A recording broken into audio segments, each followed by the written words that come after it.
Now, students, we are moving forward to the topic effect of oxidation in daily life, chapter chemical reaction and equation. Effect of oxidation in daily life में यहाँ पर दो सब topic है, rancidity of food, corrosion of metal.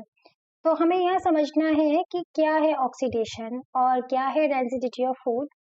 तो बेटा क्या होता है कि यहाँ पर ऑक्सीडेशन का मतलब होता है कि ऑक्सीजन की वजह से ये जो फूड है, ऑक्सीडेशन हो रहा है, यहाँ पे प्रोसेस ऑक्सीजन जोड़ रहा है जिसकी वजह से ये फूड खराब हो रहा है। रेंसिड का मतलब होता है स्पॉइल हो रहा है।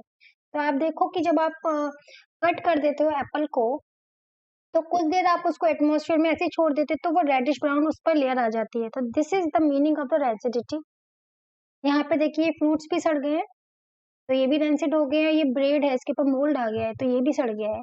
तो क्या है रेंसिडिटी? तो द स्पॉइलिंग ऑफ फूड। तो जो हमारा खाना, आपने देखा होगा कि जब मम्मी खाना पकाती हैं स्पेसिफिकली इन समर्स, तो उसमें ऑयल भी होता है। तो जब हम खुला छोड़ देते हैं खाना, या कुछ वक्त के लिए शाम तक के लिए अगर समर्स में हम खाना छोड़ देते हैं, तो उसमें स्मेल आने लगता है और उसके खाने का टेस्ट भी खराब हो जाता है। तो इसी को हम रेंसिडिटी कहते हैं। तो हम किस तरह से रेंसिडिटी को डिफाइन कर सकते हैं? So rancidity is the spoiling of food due to oxidation. Oxidation की वजह से खाना खराब हो गया, तो this is the spoiling of food due to rancidity. And why this is happening? Because जो हमारे खाने में जो ऑयल या फिर फैट होता है, ये क्या करता है, ये ऑक्सीजन के साथ रिएक्ट कर जाता है और खाने का टेस्ट खराब हो जाता है, उसकी स्मेल भी खराब हो जाती है। अब देखिए कोई भी नहीं चाहता कि खाना खराब हो, और वो चाहता है कि लंबे समय तक खाना ठीक बना रहे। तो उसके लिए हम क्या कर सकते हैं? तो वो प्रिवेंशन के मेथड है। अगेन रेंसिडिटी क्या कर देता है? टेस्ट को खराब कर देता है, स्मेल को खराब कर देता है खाने की। तो ये किसकी वजह से हो रहा है? ऑक्सीडेशन की वजह से। ऑक्सीडेशन क्यों होता है? क्योंकि खाने में फैट या ऑयल प्रेजेंट होता है। अब प्रिवेंशन क्या है कि कैसे हम अपने खाने को लंबे समय तक बचा सकते हैं खराब होने से। तो आपने देखा होगा, ये पहला मेथड मैं आपको यहाँ पे एक्सप्लेन करूंगी। आपने देखा होगा अक्सर जो चिप्स के पैकेट आते हैं, हम बोलते हैं कि भाई इसमें चिप्स से ज्यादा तो हवा भरी हुई है। अब वो हवा क्या होती है? वो हवा एक्चुअली नाइट्रोजन गैस होती है। अब ये नाइट्रोजन गैस क्यों भरा जाता है इसमें? क्या होता है, ये चिप्स का पैकेट जब बंद होता है, एकदम फूला हुआ होता है, तो इसमें नाइट्रोजन गैस होती है। ये ऑक्सीजन को के पाथवे को कट कर देती है, ऑक्सीजन के रास्ते को बंद कर देती है, जिसकी वजह से ऑक्सीजन कांटेक्ट में नहीं आ पाता है अपने चिप्स के, और वो लंबे समय तक 6 मंथ 8 मंथ तक ठीक रहते हैं। तो ये पहला प्रिवेंशन का मेथड है। It can be prevented by packaging food items like potato chips, dry fruits etcetera in the nitrogen gas. Because nitrogen gas कैसा इनएक्टिव गैस है जो खाने के साथ रिएक्ट नहीं करता, साथ में ये ऑक्सीजन के पाथवे को भी कट कर देता है। क्या इसके अलावा भी और भी मेथड हो सकते हैं जिससे कि खाना बचाया जा सकता है? तो आंसर है यस। देखिए, हाँ, आपने देखा होगा कि अक्सर हम लोग अपने खाने को रेफ्रिजरेटर में रख देते हैं।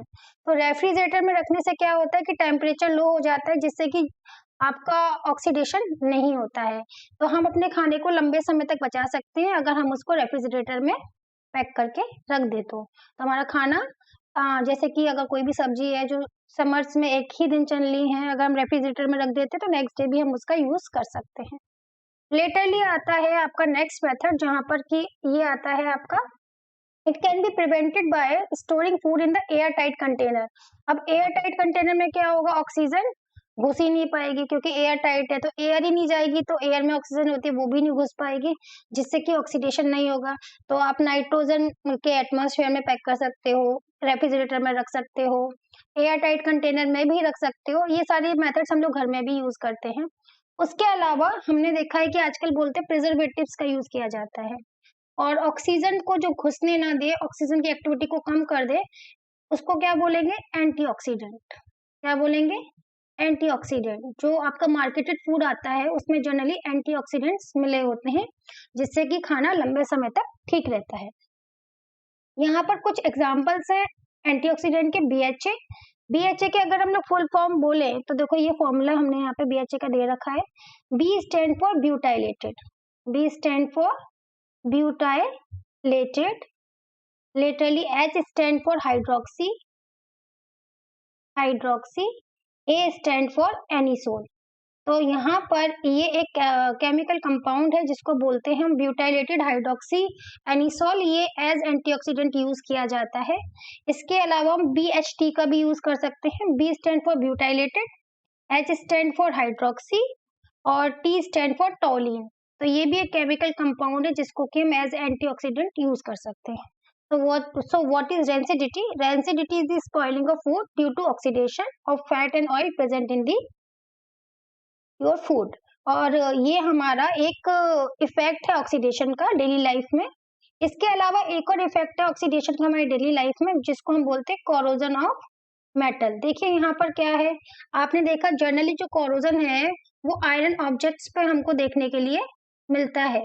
ठीक है, आयरन ऑब्जेक्ट के अलावा हम लोग देखते हैं कि अगर हमने चांदी के पायल पहन रखे हैं तो लंबे वक्त तक अगर वो हम चांदी के पायल पहनते हैं तो वो टर्निश हो जाते हैं, ब्लैकिश हो जाते हैं।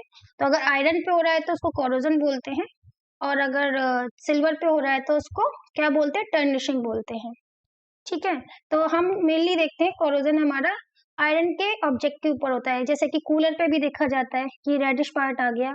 एक्चुअली ये रेडिश पार्ट है क्या, तो ये पहले भी आपको समझाया गया है कि जो आयरन के ऑब्जेक्ट होते हैं वो मॉइस्चर और ऑक्सीजन की प्रेजेंस में रस्ट में चेंज हो जाते हैं। Fe2O3.XH2 वो मॉइस्चर और एयर की प्रेजेंस में रस्ट में चेंज हो जाते हैं। रस्ट क्या होता है, ये जो आप रेडिश पार्ट देख रहे हैं इस चेन के ऊपर, इस कूलर के ऊपर, ये आयरन रेल के ऊपर, ये आपका रस्ट है।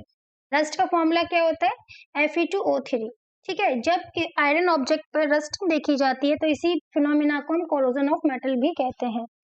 और एक बार जब कोरोजन हो जाता है तो इसको हम रिटर्न नहीं कर सकते कि आप चाहें कि आपका रस्ट आयरन में चेंज हो, ऐसा नहीं हो सकता। So the process in which metal are degraded by the action of air, moisture और by chemicals की वजह से, एयर की वजह से, मॉइस्चर की वजह से मेटल खराब हो जाता है तो उसको हम कोरोजन ऑफ मेटल कहते हैं। कोरोजन जो जनरली है वो ऑक्सीडेशन की वजह से हो रहा है, क्योंकि यहाँ पे ऑक्सीजन जोड़ रही है, तो this is known as oxidation. And ये ऑक्सीजन कहाँ से आती है, ये ऑक्सीजन आती है एटमॉस्फेयर से। कहाँ से आती है, ये एटमॉस्फेयर से आती है, राइट। तो इसको हम कोरोजन ऑफ मेटल भी कहते हैं। रस्टिंग ऑफ आयरन, मैंने अभी भी आपको समझाया कि रस्टिंग ऑफ आयरन क्या होता है, जब iron n number of water molecule यानी मॉइस्चर और एटमॉस्फेयर में प्रेजेंट ऑक्सीजन के साथ रिएक्ट करता है तो ये रस्ट में कन्वर्ट हो जाता है। ठीक है, यहाँ पे n number of water molecule show कर रहे हैं, तो इसको हम बैलेंस भी कर सकते हैं। यहाँ पे 4 आएगा, यहाँ पे 3 आएगा, और ये n नंबर है। वाटर मॉलिक्यूल कितने भी नंबर में हो सकते हैं। तो बेटा ये रस्ट बनाता है। रस्ट के फॉर्मूला को क्या बोलते हैं, हाइड्रेटेड, क्योंकि इसमें वाटर प्रेजेंट है तो इसको बोल देते हैं हाइड्रेटेड फेरिक ऑक्साइड। क्या बोलते हैं इसको, हाइड्रेटेड फेरिक ऑक्साइड बोलते हैं। ठीक है, और ये एयर कैसी है, मॉइस्ट है, गीली एयर है। तो this is rusting of iron. तो रस्टिंग ऑफ आयरन का जो फिनोमिना होता है उसको कोरोजन बोला जाता है। इसके साथ साथ अभी अगर आपका कोरोजन सिल्वर में हो रहा है तो बेटा इसको क्या बोलते हैं, अगर कोरोजन आपका सिल्वर में हो रहा है तो किस तरह का केमिकल कंपाउंड वो इसके ऊपर बना रहा है ये हमको जानना है। एक्चुअली जो एयर में प्रेजेंट सल्फर होता है वो रिएक्ट कर देता है और ये सिल्वर से ये बना देता है सिल्वर सल्फाइड, और ये किस तरह से टर्न हो जाएगा, आपका सिल्वर ब्लैकिश हो जाएगा, ऊपर से ब्लैक हो जाएगा। तो इसको हम बेटा टर्निशिंग ऑफ सिल्वर बोलते हैं। What we call it as tarnishing of silver. ठीक है, इसको कोरोजन नहीं बोलते, है तो कोरोजन लेकिन इसको टर्निशिंग बोलते हैं। ऐसी जो एल्युमिनियम के जो ऑब्जेक्ट होते हैं ये एटमॉस्फेयर में प्रेजेंट ऑक्सीजन के साथ रिएक्ट करके एल्युमिनियम ऑक्साइड बना लेते हैं, और एक बार जब एल्युमिनियम ऑक्साइड बन जाती है तो उसके बाद फिर आगे ये एल्युमिनियम खराब नहीं होगी। तो इसको हम क्या बोलते हैं, इसको हम प्रोटेक्टिव लेयर बोल सकते हैं। इसको क्या बोल सकते हैं, प्रोटेक्टिव लेयर ऑफ एल्युमिनियम, जहां पर कि एक बार ये हो गया तो आगे आपकी मेटल खराब नहीं होती है। ठीक, अब इसके बाद हम लोग जनरली बात करेंगे प्रिवेंशन ऑफ रस्टिंग के बारे में कि कैसे कैसे हम लोग बच सकते हैं रस्टिंग से। तो पहला मेथड है आपका कि हम पेंट कर लें। जैसे कूलर है उसके ऊपर अगर रस्ट लग गई है तो उसको सैंड पेपर से इसको हाँ, बिल्कुल घिस कर उसको पेंट कर ले तो अब क्या होगा, एक लेयर बन जाएगा जिसके बाद एयर और मॉइस्चर उस पे अटैक नहीं कर पाएँगे। दूसरा मेथड है galvanisation. The second method is galvanisation. अब इसमें क्या होता है, इसमें जो भी आपके आयरन के ऑब्जेक्ट होते हैं, उनके ऊपर जिंक की कोटिंग की जाती है। ठीक है, इलेक्ट्रोलिसिस के थ्रू जिंक की कोटिंग की जाती है। जब एक बार जिंक की कोटिंग इसके ऊपर हो जाती है तो ये प्रोटेक्टिव लेयर की तरह काम करता है। अब अंदर का आयरन खराब नहीं होगा। तो जो बड़े बड़े ऑब्जेक्ट्स हैं, लाइक ब्रिजेस हैं आपके, है ना, रेलवे ट्रैक्स हैं, तो उनको जर्नली गैल्वेनाइजेशन के थ्रू ही वहां पे लगाया जाता है, जिससे कि आयरन में रस्टिंग ना हो। इसके साथ साथ हम लोग क्या कर सकते हैं, हम लोग अलॉय का यूज कर सकते हैं। हम किसका अलॉय कर सकते हैं, किसका यूज कर सकते हैं, अलॉय का। अलॉय क्या होता है, it is a mixture of two और more than two metals, right. अब अलॉय की स्ट्रेंथ इतनी ज्यादा होती है कि कोरोजन नहीं होता। तो इसका एक एग्जांपल हम घर में स्टेनलेस स्टील के बर्तन यूज करते हैं। स्टेनलेस स्टील का अलॉय है जिसकी वजह से आपका अगर हम अलॉय यूज करते हैं तो कोरोजन नहीं देखने को मिलता। It can be prevented by electroplating of निकल। आप आयरन के ऑब्जेक्ट पर निकल की इलेक्ट्रोप्लेटिंग कर सकते हैं, टिन की इलेक्ट्रोप्लेटिंग कर सकते हैं, जिससे कि आपके आयरन के ऑब्जेक्ट खराब नहीं होते। इसी तरह से कॉपर के ऊपर भी हमारा क्या होता है, कभी कभी हम देखते हैं कि कॉपर के ऊपर भी एक कोटिंग सी आ रही है। तो ये भी हमारा देखा जाता है कि यहाँ पे भी कोरोजन देखने को मिलता है कॉपर पे। तो ये कॉपर ऑक्साइड की वजह से होता है, राइट। तो ये चीजें हमको ध्यान रखनी है। तो कोरोजन हमको नहीं होने देना है। ऑक्सीडेशन के दो हमको डेली लाइफ के एग्जांपल्स मिलते हैं, रेंसिडिटी जहाँ पे खाना सड़ रहा है, और दूसरा होता है आपका कोरोजन। ठीक है, होपफुली आपको ये सब समझ में आया होगा।